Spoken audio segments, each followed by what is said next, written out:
Tina, welcome to the show. It's great to have you with us. Great to be joining you from London today. So I think it'd be great to sort of start off by just going over your career because you've taken some several interesting turns throughout it. You're currently employed by Avonhurst and were previously the chief global political analyst at Citibank. Can you talk to us and our audience about the work that you currently do, and where along sort of your career path you were introduced to the idea of geopolitical forecasting and political risk? Because you start off your career at Eurasia Group working in political risk. What were your initial feelings about the discipline, and sort of how have they evolved and changed throughout your career?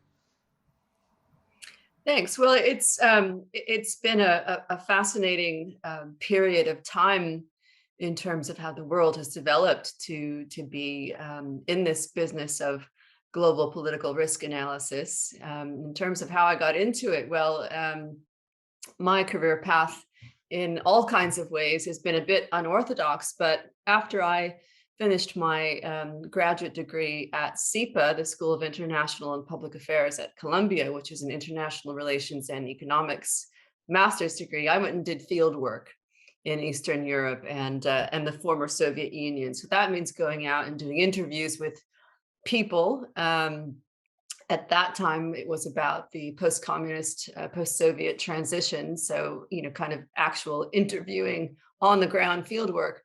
And when I when I got back to New York, where I was at the time, I became very interested in what I thought was a gap in the market, where we had equity analysts on Wall Street. We had certainly plenty of economists, but nobody who was truly bringing political analysis from a technical perspective.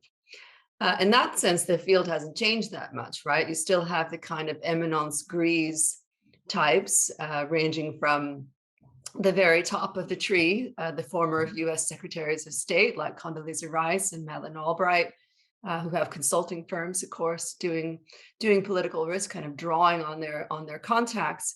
But I became very interested in a more technical approach, comparative political science-driven approach, and also using data, even qualitative data, which kind of harkens back to my time doing field work, where it's a lot of survey research, to inform what was likely to happen. And then when I spoke to Ian Bremmer at Eurasia Group, at that time, in the late 90s, Eurasia was doing mainly government advisory work. And I was brought in pretty much straight out of graduate school to set up Eurasia Group's financial markets research business. And that was something that was completely new, right? That was 1999. Of course, there were the kind of political risk insurers and looking at due diligence and that sort of thing. But when I joined Eurasia Group and we set up the first index on Wall Street, bringing together political, social, security, and economic indicators, it was the first thing of its kind. And I led that effort, working with a number of analysts and setting up the products and rolling it out. And it was a pretty groundbreaking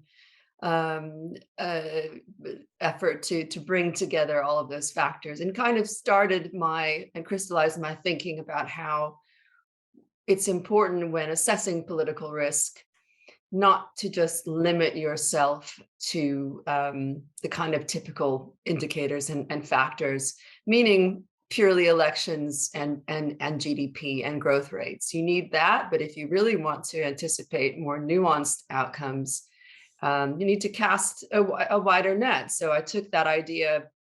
I joined Citi in London and had a global role as the first ever chief global political analyst, working for a major financial institution.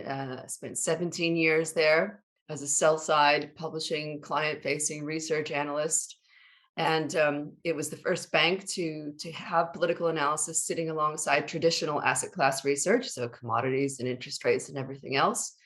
So that was really like being in the laboratory, if you will, an opportunity to look at how political factors were interpreted both by institutional investors in a day-to-day market sense, as well as the work that I did advising the C-suite, so corporate and investment banking clients. And that has been an incredible window into how business leaders and investors think about political developments or don't think about them. Now at Avonhurst, which is a legal and political boutique advisory firm, I'm bringing together those lessons to work with sophisticated capital clients, as we call them, in this more volatile COVID environment. And I consider it, the next chapter in a career which has been about breaking new ground whenever possible and finding new ways to help people make sense of global politics. How have you noticed sort of the reception from investors and business leaders to the work of geopolitical risk throughout your career? In his book Geopolitical Alpha, Marco Popic makes the point that, for years, sort of in the post-Cold War aftermath, a lot of investors weren't really focused about geopolitical risk in the way that they might have in the past, but in the decades since then, as the world has become much more complex and much more multipolar, that geopolitical risk is much more important for investors. Have you sort of noticed that throughout your career and into the decades that it's become more and more interesting and more important for investors and business leaders to have a good understanding of political risk? Well, it's now unavoidable. It is now impossible to operate in the contemporary business environment without having an understanding of political risk. But I would, kind of take issue with the methods and approaches that are employed. I mean, when I joined Citi, there were 110 economists, country economists, and one of me. And Citi was still the only bank on the street that had a chief global political analyst, right?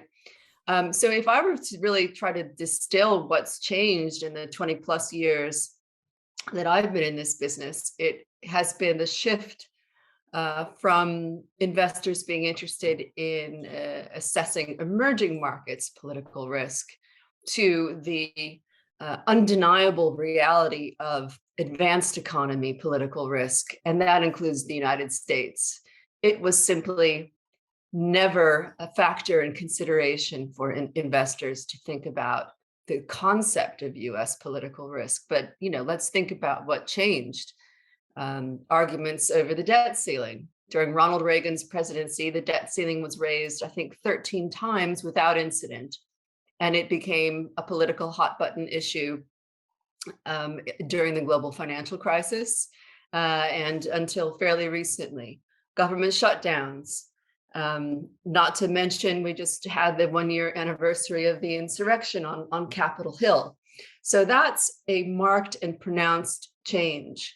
Now, companies and investors have always had government affairs people in Washington tracking legislation as it impacted on an individual firm. But what was less common, and where I've really tried to develop my niche, is in a kind of holistic and more synthetic approach to looking at how developments interact with each other.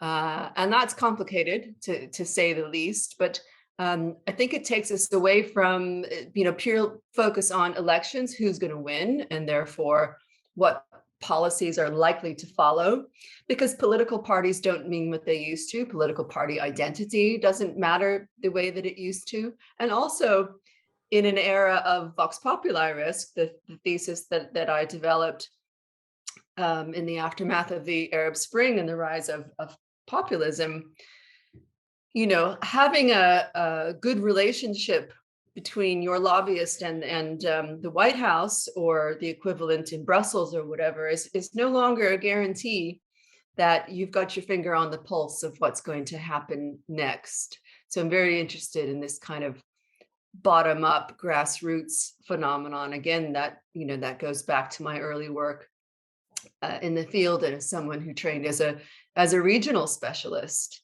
final point I guess I'd make on that is, as at Eurasia Group, we started the stability index, the emerging market stability index, getting to the point of what investors were asking about. They wanted to know which of these fascinating and little known emerging markets countries were going to become more like the West, adopting the Washington Consensus, moving toward stable fiscal monetary policies, more orthodox, stable elections, and everything else. And let's think about what had been happening: the end of the Latin American dictatorships, the fall of the Soviet Union, was just happening, and there was this sense of harmonization and integration to these global norms and institutions. And indeed, it was happening.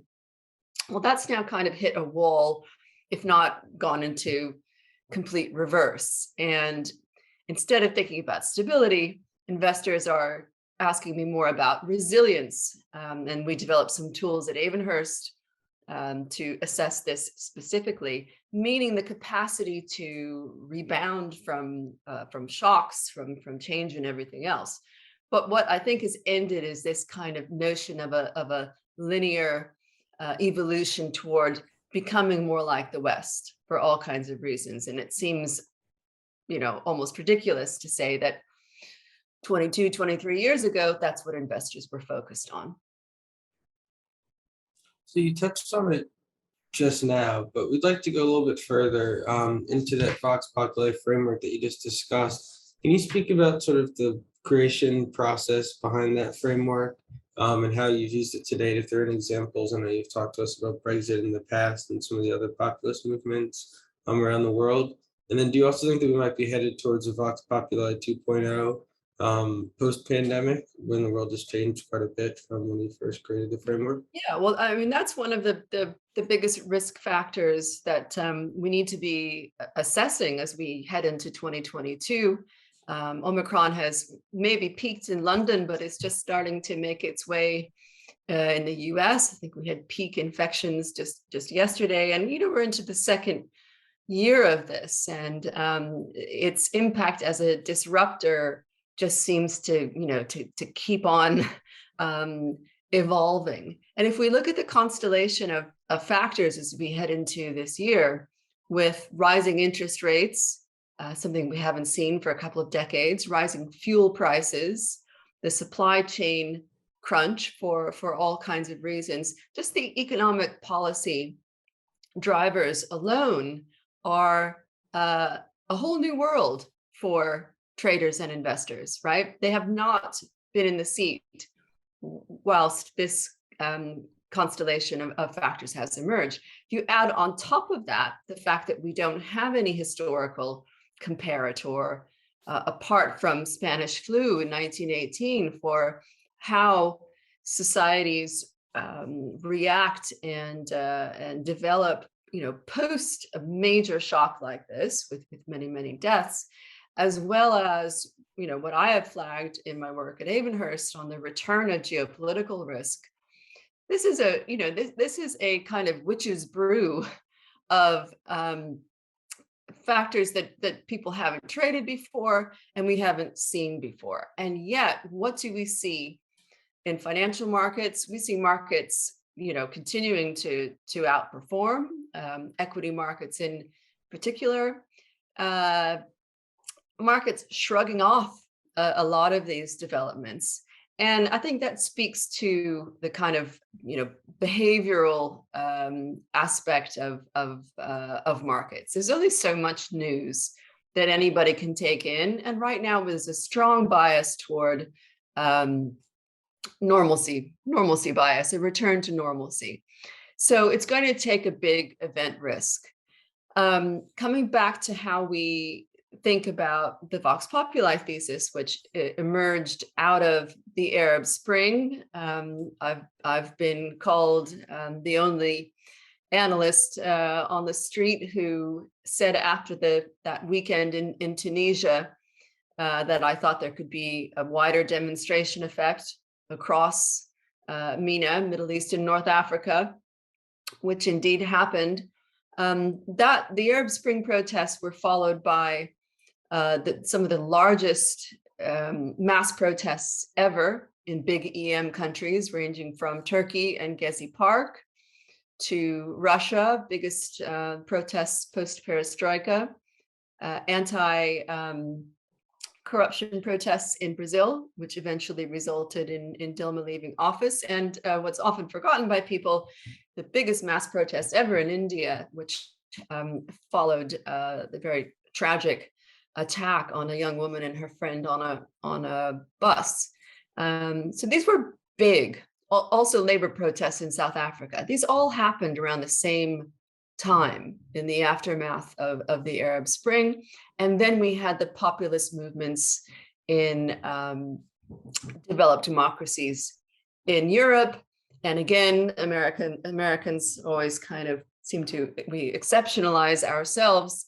There's no question that President Trump's platform was in many ways quite populist too. The kind of definition of populism being the sense of there's us and there's them. There's the elites and then there's us, good pure people who are being thwarted because the system is rigged by these elites. Very appealing. And so in 2015, really, the Vox Populi thesis, which posited that public opinion had become more volatile and more quickly mobilized thanks to social media, and therefore more disruptive than at any point in history, really came to a head with the UK vote here on leaving the European Union, which markets did not expect, and with Trump being elected. So the question for us becomes, was that peak populism, or in the aftermath of all of these post-pandemic changes, well, we hope it's post-pandemic, are we looking at populism or Vox Populi 2.0 quite soon? My short answer is yes, but not yet. So, just to follow up on that, I'm guessing that that thesis of Vox Populi came after the Arab Spring, after you made that call that after this weekend in Tunisia, we're going to see movement sort of spread out globally. I'm curious, like at the time, what made you confident to say that we're going to actually see wider global protests? And then how did you sort of formalize that and sort of build this Vox Populi model based on that thesis that you first had after the Arab Spring and make it into this sort of larger framework which you've applied globally? Yes, well, the first thing we did, because in investment research, you're not a commentator, you have to actually, you have to test and try to support your assertions. We manually collected evidence, instances to test our thesis. And the way that we measured it was looking at government collapses and frequency of government collapses over time, early elections, and mass protests. So we had to establish some thresholds for those. And then it's simply arithmetic. We counted. And we were able to establish a trend line that showed it wasn't just our imaginations. The incidence of mass protests and government collapses, more contested elections, and the rise of what I called somewhat generically non-mainstream parties was indeed on the rise.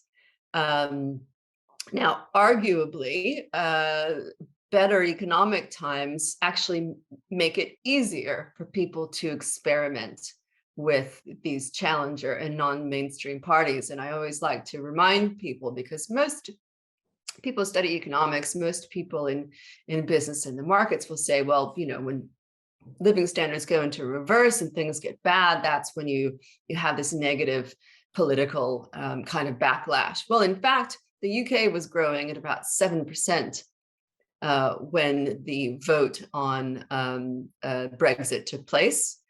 And likewise, the US economy was doing quite well at the time, also kind of picking up after the global financial crisis. and everything else. So I think, that's a great example of a kind of an expectation held by investors that doesn't always, pan out as being true. And that is why, by the way, when I say I'm not sure we're going to get Vox Populi 2.0 yet, that's because it's too risky. It's going to be too risky, I think, for a lot of voters in this early stages of the recovery, which I would put at the next elections taking place in the next 1 to 2 years. I don't think they're going to feel very comfortable, at least in, kind of rich, advanced economies, experimenting with radical political alternatives. That might be the case in situations where there's, more deprivation, a corruption catalyst, which was one of the things that we established in the Vox Populi empirical research that, brings people together, the sense that the leaders are on the take, and that can temporarily mobilize them to bring a leader down. And just to circle back to with the Tunisia one, right? Before you had this thesis that you went back and checked with all the data, it was, I assume, based on some sort of intuition or some working theory. Like, what gave you the confidence? I want to test the hypothesis because, again, a lot of the ideas I get for research thesis is based on questions I get from clients, from investors. And, literally the question was, is it my imagination or are things just on fire everywhere? And of course we have, 24/7 news coverage, and we have Twitter and internet and everything else. And so that's why we wanted to do that empirical research to test it. Now, I haven't gone back and done anything similar since then. But if we get into my expectations for 2022, we can talk a little bit more about how I see this, kind of immediate post-COVID recovery period before we get to the 5 to 10 years out. Because I actually do think that there will be an impact on elections, the social contract, the socioeconomic environment as a result of COVID that will reverberate at least over the next decade. So we definitely do want to get into some of your thoughts about 2022, especially as I know you've spoken about them on other platforms like Bloomberg. But before that, we want to know, can you speak to us a little bit about, a couple of examples? I know we talked a bit offline about this, but examples of forecasts that you've either gotten right or wrong, and take us through sort of your thought process, behind the forecast and the eventual outcomes. Yes, well, you know my feelings that forecasts are of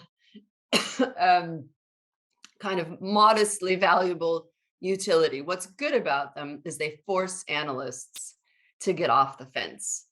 I mean, there is really nothing worse than an analyst that comes out with a 50% probability forecast.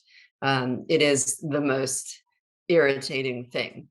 And just to complain a little bit more about forecasts, I think that Please. Even working with highly quantitative people on Wall Street, as I've done for such a long time, I was kind of depressed and traumatized at how poorly I felt that probabilities were understood. Just with a simple kind of coin toss metaphor that we all know and love.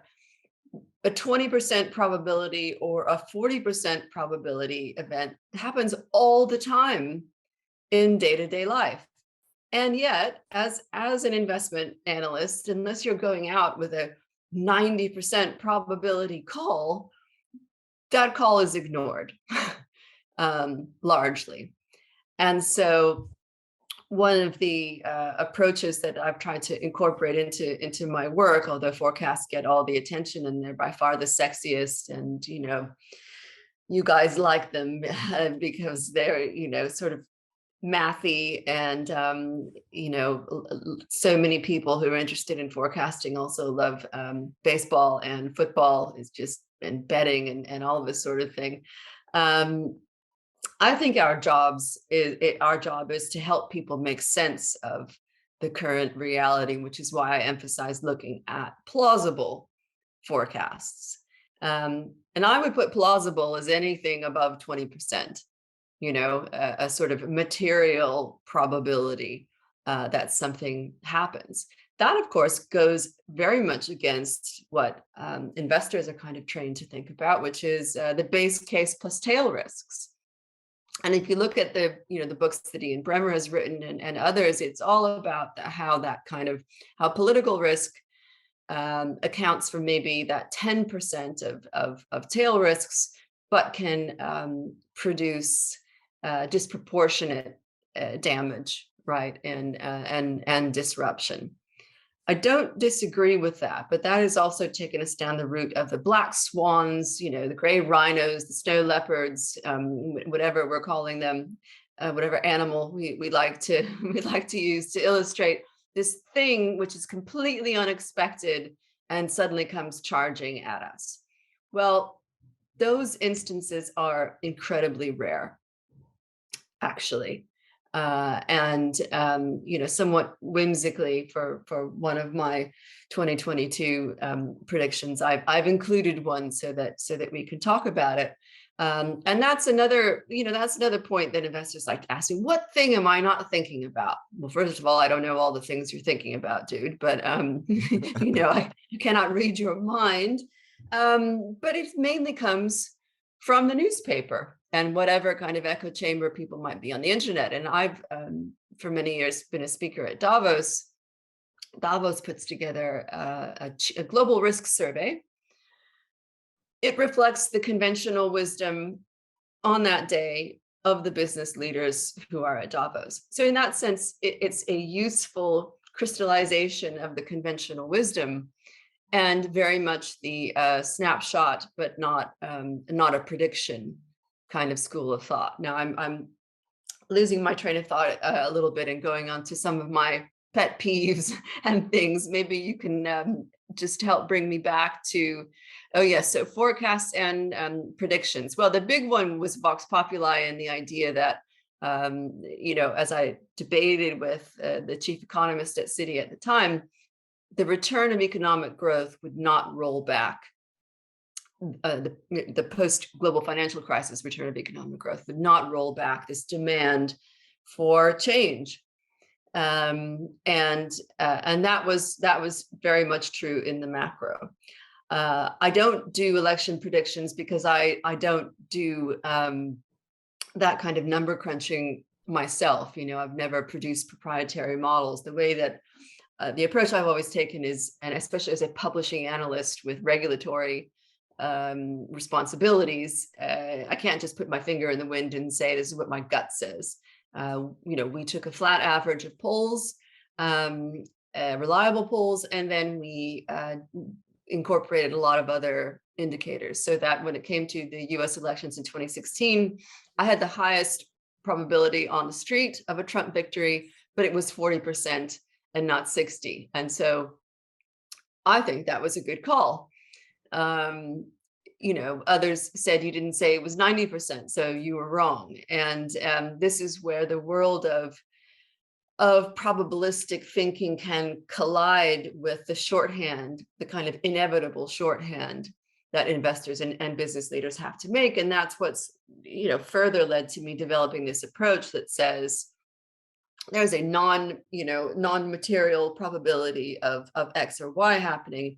Have you stress tested that in your portfolio scenarios and in your business decisions? I think that's a much more effective way of going. Yeah, I think that makes, right, there are scenarios, and I think for investors and business leaders, they want to know plausible scenarios rather than just like an individual probability on a given outcome, because if that doesn't happen, right, because like 5 or 10 things everyone thinks they're going to happen, there is this kind of herding that happens, and you have to be a brave soul to go out in contravention of the conventional wisdom too, because you tend to get attacked. Yeah, and I would also imagine that a lot of the questions that your clients are interested in might not necessarily fall under the realm of like good forecasting questions, you know? Well, because my clients want to, at the C-suite level, they want to know the big existential questions.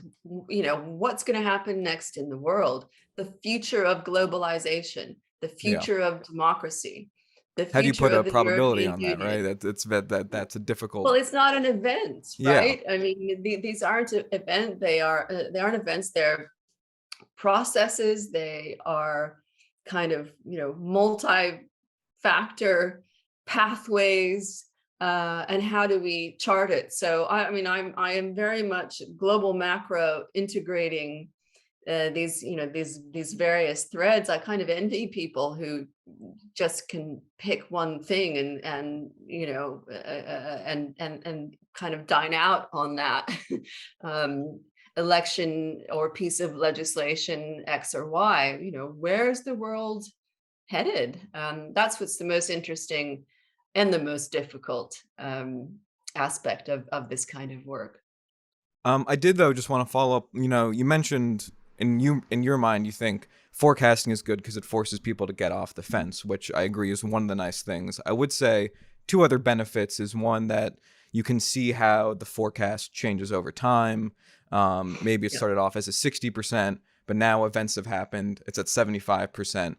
That is for a consumer an easy way to view how the situation is changing with regards to news or other sort of developments that and analysts might be able to find. And the other one I think comes down to having a track record, both in terms like what your accuracy is, but then also like how well calibrated you are. You talked about, well, 70%, you know, if something has a 30% chance of happening, that's going to actually happen a lot of the time. So, Yeah. but if you have a catalog of But did forecasts, you call it right if you said that? You know, that's yeah, well, but so like that's the nice thing about calibration. Do your 30% chance things happen 30% of the time?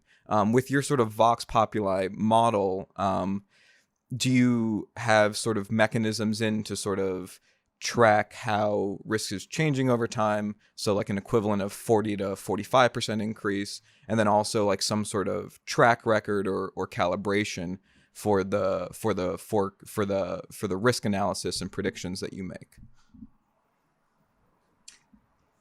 I do not know of an analyst on Wall Street that does much of that. I mean, I would usually take a stab at going back over what I had said the year before, but it is not necessarily, you know, rewarded in that sense. And usually analysts will find a way to have been right Right, no matter what. in one way or another, which is also part of the beauty of being a macro analyst. But as I've said to you, you know, think about interest rate forecasters, people who watch the Fed, an incredibly important role, you know, and without in any way diminishing it, I always like to say, you know, how much easier to look at something where you have a huge time series of historical data to draw upon, plus you're only looking at what 12, you know, people in a room are going to do. Um, that's a very different phenomenon, very different objective than, you know, what I'm trying to do like a fool at the start of the year and say, what are all the drivers and the main event risks, and where can they take us? So, you know, when I approach this year, we start with what our friend Donald Rumsfeld called the known knowns. We know that there will be U.S. midterm elections. We know that there will be French elections, and they start in April, and they will have 2 rounds. We know that there will be a 20th Communist Party Congress in China, and that, as you know, anniversaries go, that tends to be quite an important one. And from there, we overlay those factors which I mentioned. We're going to have you know, the growth shock of COVID will continue. That may not disrupt asset prices, but it's certainly going to impact living standards. I look at inflation risks, which is the biggest risk that investors face, and say the political ramifications of inflation are huge. People get very unhappy about inflation and hits to living standards, which are going to wipe out wage gains that we've started to see. And that means that politicians who've been able to maintain public support kind of through the almost wartime sense of the pandemic itself are really going to be on the back foot. So in this sense, I think economic policy developments and trends are the driver, and the political impact, the political risks are going to amplify those things, and that I think is not being factored into markets. That leaders who are now weak are going to fall sooner rather than later. But I would identify one kind of macro outcome that I don't think U.S. investors have sufficiently sort of taken on board, and that's the fact that the European model has actually done very well through COVID. I think that U.S., I call it the wrong kind of U.S. exceptionalism. The U.S. has been tested as a polity, if we look at divisions and polarization and everything else. And to me, there is a real risk in the US and a couple of the other markets that we track in the Vox Populi framework that we have at Avonhurst, whereby the leading indicator for revival of populism or political volatility is low trust. And where the anti-vax movement, which includes a number of a subset of people from the left wing, comes together with the far right wing, you have a subset of voters, of disaffected citizens, that is a potentially new and potent force. So I look at that as a disruptor heading into this year, and one that we will see tested the soonest in France, which happens to have a very robust anti-vax movement on the left, as well as a much smaller but significant right wing. So I know we're teasing the 2022 predictions and the signals you're tracking, but just real quick, I thought it was just interesting. You said that the analysts don't go back and try to figure out what their track record is. Is that because in your clients, basically the track record is whether or not they were sufficiently prepared for risks that happened, and so your track record is... It looks like you're talking your own book. Inevitably, your clients it looks happy? like you're talking your own book. I mean, with certain types of forecasts, and I would put interest rates there and elections, much more clear cut. It's a lot easier to say, hey, so-and-so called it. With more multifaceted, multi-layer, I think it's quite difficult. And it's also kind of a fool's errand. Do you want to be providing guidance, or do you want to be clickbait and make a headline? Well, then enough teasing, as Clay said. We're definitely really curious to hear about what sorts of things you'll be following in 2022. Sort of news stories, signals, things that you think will be relevant to the economy and to sort of the geopolitical landscape, generally speaking. What are some of your top things that you'll be watching next or this year, I guess now? Sure. Well, I mean, I think we could define, the kind of criteria for putting things on this list as developments that I think are more likely than not to happen, which may not be adequately priced into markets. So that's, a kind of a loose shorthand.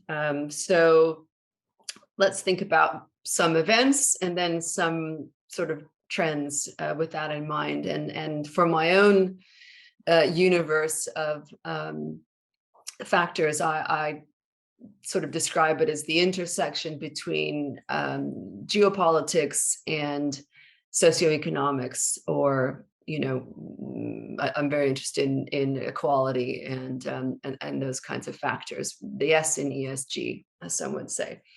So in terms of chronological order of the things that we know that are going to be happening in 2022, Italy and the new presidency will be an important one. It's not a market-moving development, but if Mario Draghi or Super Mario is elevated to that role, it's one that would suit him, right? Someone of his stature and experience and everything else.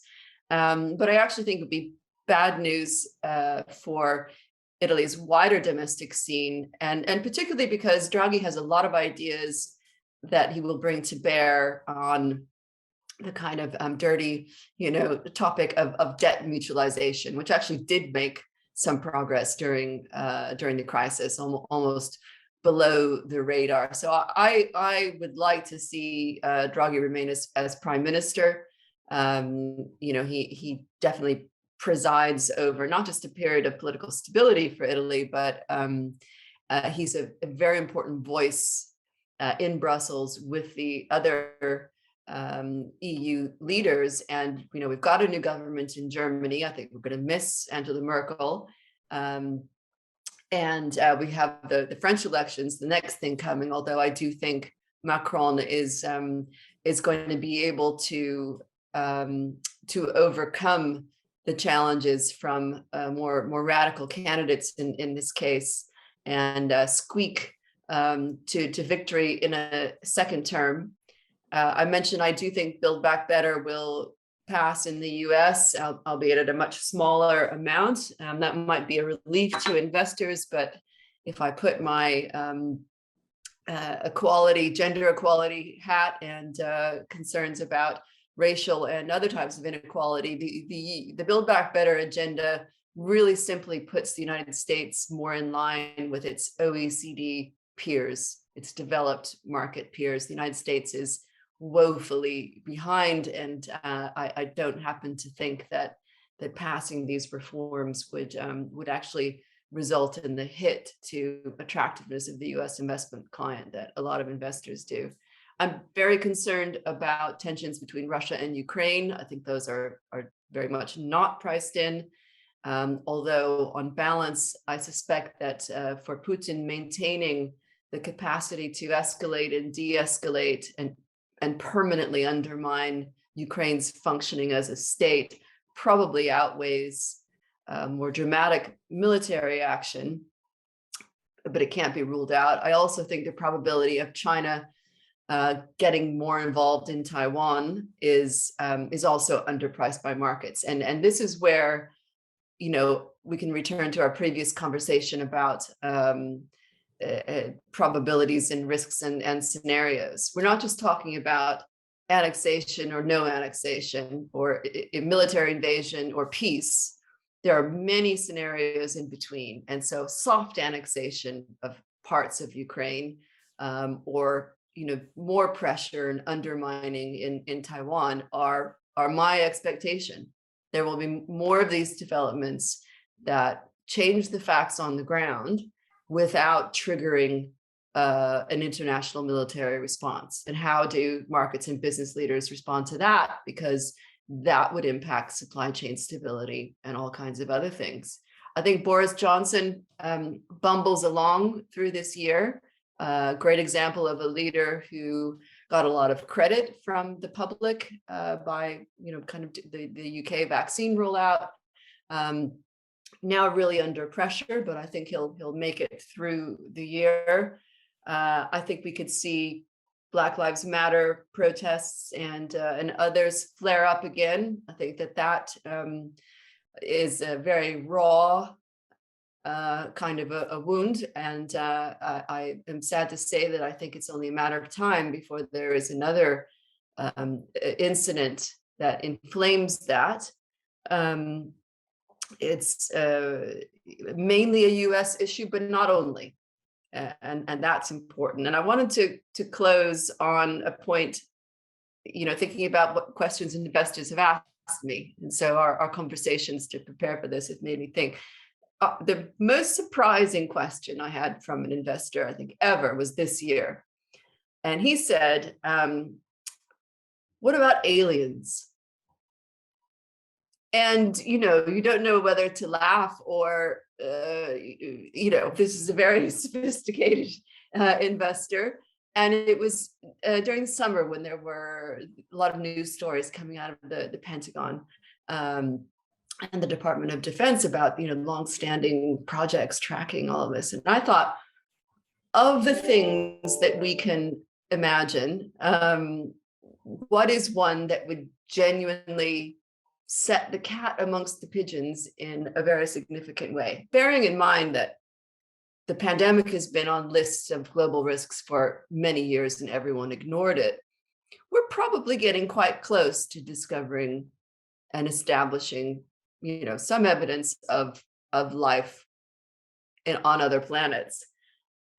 I am not sure anybody knows what to do in those circumstances. So somewhat whimsically, but not completely, I wanted to put that out there as a genuine, black swan event, something that we really haven't prepared for and there is no playbook for. So, real quick on that one, we've actually asked a lot of our guests who come on our podcast to forecast the likelihood by 2030 that we'll detect evidence of alien life by 2030.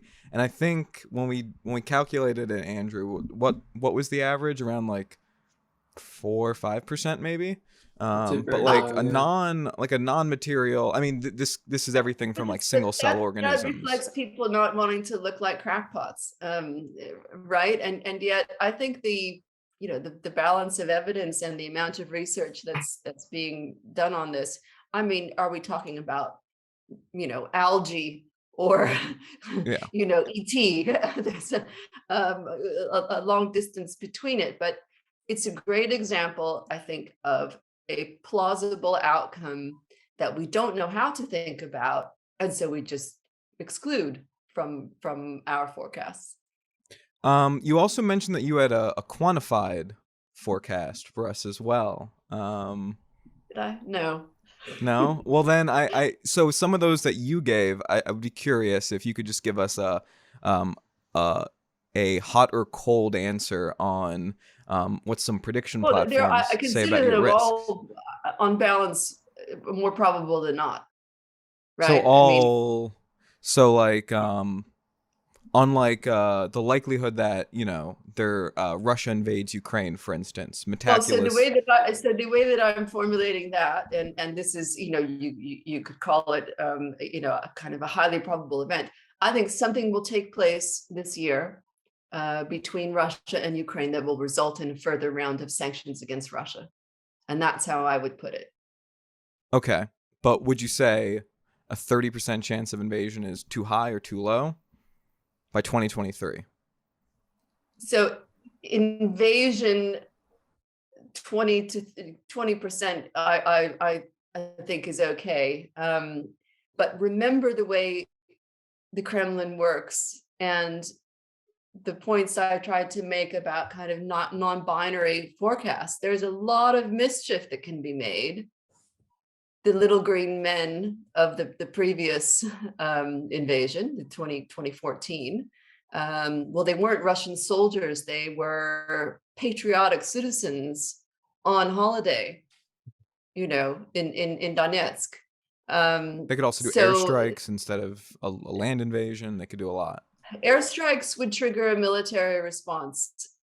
We should be thinking about geopolitical risk as much more manifesting in below radar attacks. Geopolitics is the act of projecting power abroad rather than conventional military strikes. So I think that things will heat up between Russia and Ukraine. And I think that Russia will undertake a move that will trigger a sanctions response. The one that most worries financial markets is Russia being kicked out of SWIFT, the payment system. That would be extreme, however, not as extreme as it might have been, because this has been telegraphed for some time. The Russians have prepared for it. I think another geopolitical point is more coordination between Russia and China, and a more assertive China. I think that people have been dreaming when they imagine that China needs foreign investment so much that it's willing to make itself a more kind of global oriented power. There, the geopolitics, as I said, is about projecting power abroad instead of global domination, as we had during the Cold War. What we have is that both Russia and China want to be the regional hegemons in their neighborhood. And that's a huge test for a more ambivalent United States and a weaker European Union. COVID has made the great powers much more inwardly focused. And that is probably one of the most important outcomes of the pandemic crisis. It means that there's it's an excellent moment for geopolitical opportunists, large and small. Fantastic. So getting into our penultimate question, and we hinted at this earlier on offline, but what are some of the books that you've read over the course of the year that you would recommend for anybody who wants to be better equipped to navigate this increasingly complex global environment? It's a good one. I'm not a fan of business books, so I don't read many of those. In my undergraduate life, I was a double major in English and comparative literature, and I'm a big believer in the idea that if you want to understand human behavior, human nature, there's actually a lot to be said for reading fiction. So unusually, I will say that. When it comes to the more, probably more types of recommendations from me you'd expect. I am a big fan of the book Factfulness by Hans Rosling. It starts out with a quiz at the front about assumptions about the world, and it's wonderful because everyone gets them wrong, which I enjoy. I really enjoy when we are forced to confront that the conventional wisdom is not correct. So I would put Factfulness very high on my list. In the UK, a book came out by Satnam Sangha called Empire Land. Very well timed with the UK's own experience with Black Lives Matter. And it caused a huge sensation and very much, in the vein of what's happening in the US with the so-called critical race theory, talks about empire in factual historical terms, which a lot of people didn't like. So Empire Land, considering the size and the scope of the British Empire and how comparatively recently it fell, is a very interesting insight into this this huge force in the world of the British Empire. My children are here in the UK system, and there's almost no time devoted to the study of empire. So those are things you might not expect me to say, but really, really interesting books that I think will change the way you think about things. I might close with one more, which is by Carolyn Criado Perez, called Invisible Women. It is a data-driven assessment of how men are basically treated as the default human, as she calls it, and everything from seatbelts and crash test dummies to much, much more. If you are someone who says, okay, gender equality, I get it, kind of a problem, can you prove it to me? Read Invisible Women, because it is full of data, and there are people out there who need that kind of convincing. It's well worth your time. Well, Tina, thank you so much for spending all of this time with us, for giving really insightful answers. Where can our audience find you, keep up to date, and sort of anything interesting planned for the new year that you're going to release. I know you're going to release a Vox Populi for 2022, right? Just yeah, all that great stuff. So obviously on LinkedIn, Tina Fordham, and on Twitter, I'm at Tina Fordham 1. You can see clips from my TV appearances and that sort of thing. My public research is posted on my personal website, www.tinafordham.com. And so the work I did with the United Nations, the original Vox Populi paper, and more are all there. And the new tools and approaches that we're working on at Avonhurst are mainly targeted to clients, but we do make some available, and those normally go on LinkedIn. But I'm very happy to keep in touch and keep in touch with you guys as well. Keep the dialogue going. Awesome. I assume that we can expect you to be on Good Judgment, Open, and Metaculous anytime soon, right? Absolutely. Well, Tina, thank you so much for coming on. It's been an absolute pleasure. This was a really great show. And for me, thank you. Happy New Year. Happy New Year. Happy New Year.